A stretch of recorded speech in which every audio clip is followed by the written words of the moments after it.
अस्सलाम वालेकुम व्यूअर्स, मैं हूं फरी जाहिद। आज मैं आपके साथ शेयर करूंगी करीम को किस तरह से बीट किया जाए, इसका जो टेक्सचर है वो कितना होना चाहिए। अगर हम इसे बहुत ज़्यादा बीट कर लेंगे तो ये बहुत ज़्यादा हार्ड हो जाएगी, तो ये केक में लगाने में हमें बहुत ज़्यादा मुश्किल होगी। अगर हम इसे कम बीट करेंगे तो भी ये सॉफ्ट हो जाएगी, और जब हम केक पर इसको अप्लाई करेंगे तो हमारा केक जो है वो मेल्ट होना शुरू हो जाएगा। तो आज मैं आपको बताऊँगी कि इसका टेक्स्चर जो है वो कितना होना चाहिए। बिना टाइम वेस्ट किए हम आ जाते हैं अपनी वीडियो की तरफ। सबसे पहले यहाँ पर मैंने 1 कप व्हिपिंग क्रीम ले ली है, और ये बहुत ज़्यादा ठंडी है, इतनी ठंडी है कि इसमें हल्की हल्की आइस है। सो फ्रेंड्स, आपने ये बात याद रखनी है कि इसमें आइस बिल्कुल भी नहीं होनी चाहिए।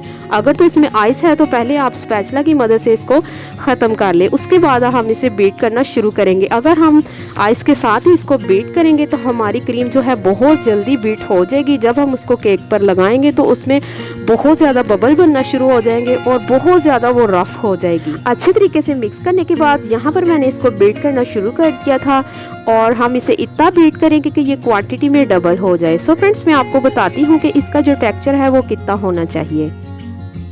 8 से 10 मिनट बीट करने के बाद यहाँ पर आप देख सकते हैं ये क्वांटिटी में भी डबल हो चुकी है, और इसकी थिकनेस भी आप यहाँ पर चेक कर सकते हैं। तो जी, इसका जो टेक्सचर है वो कुछ इस तरह का होना चाहिए। बस आप इसको उठाएं तो ये नीचे नहीं गिरनी चाहिए, यानी कि ये इतनी हार्ड होनी चाहिए। बहुत ज़्यादा भी हमने इसको बीट नहीं करना। अगर हम इसको ज़्यादा बीट करेंगे तो ये केक में जब हम इसको लगाएंगे तो बहुत ज़्यादा मुश्किल होगी।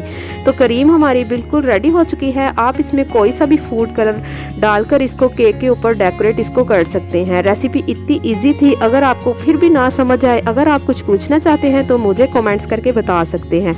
आज की वीडियो यहीं तक की थी। मिलते हैं नेक्स्ट वीडियो के साथ। अल्लाह हाफिज।